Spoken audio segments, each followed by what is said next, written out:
Exciting. Creative. Fantastic. Courageous. Performative. Eclectic. Exciting. Fun.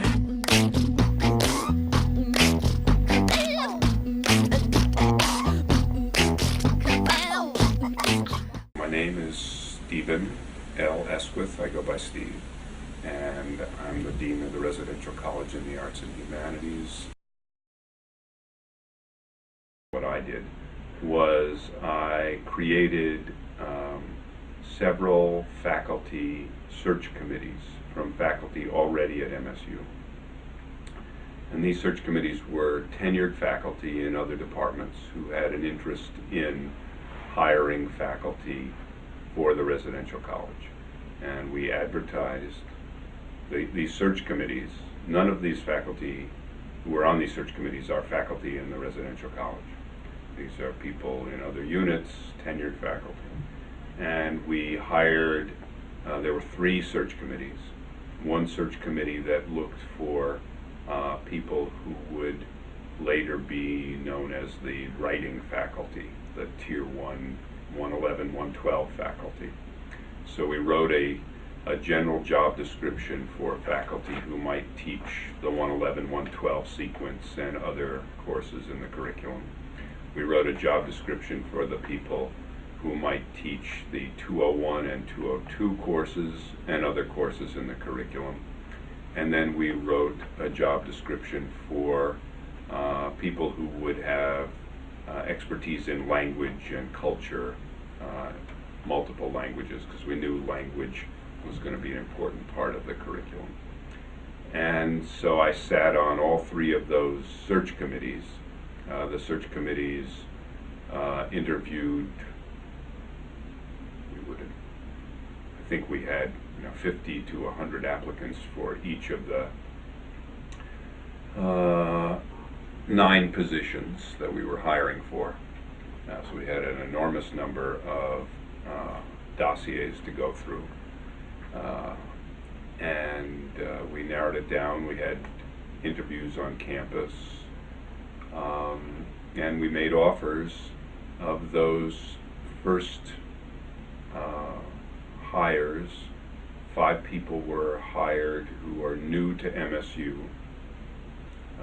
6 people were hired who were new to MSU, and 2 people were hired who were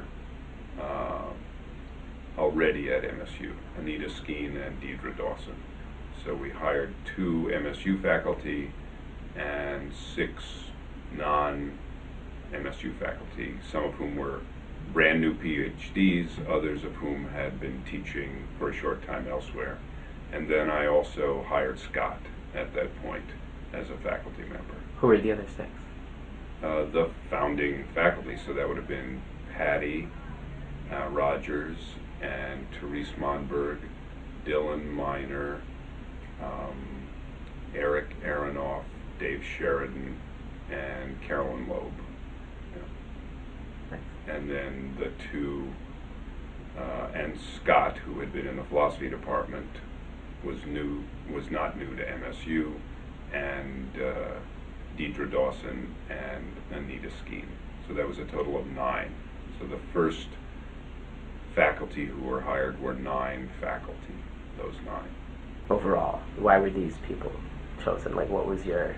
Well, because they had a passion for undergraduate education, and they thought that an interdisciplinary arts and humanities college made sense, and they had ideas for what they would want to teach.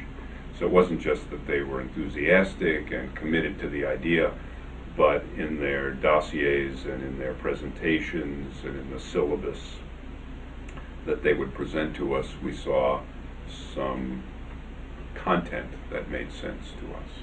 And they had an oral interview with the committee, and that they had to speak in an articulate way about what they were presenting. It was a fairly challenging experience for them because they were interviewing to come to a place that hadn't been before.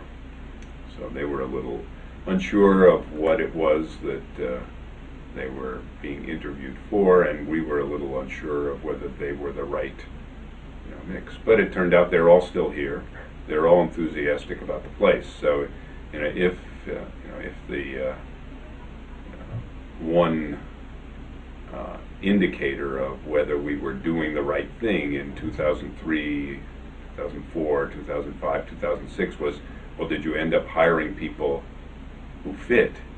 You know, at least 4 years later, after they started in 2007, there seems to be, you know, different people do different things in the college. You know, you have a Dave Sheridan who's a master at the, you know, in the LMC and really knows how to connect students to new media. You have people who, you know, like Dylan, are very engaged in community and social justice movements. You know, each of them has a strength, but they all seem to have a place in the college, and I think that's not luck. That's because it took us 4 years to get it organized and get it going from 2003 all the way till that first semester, 2007, 2008. Yeah. That's how it happened.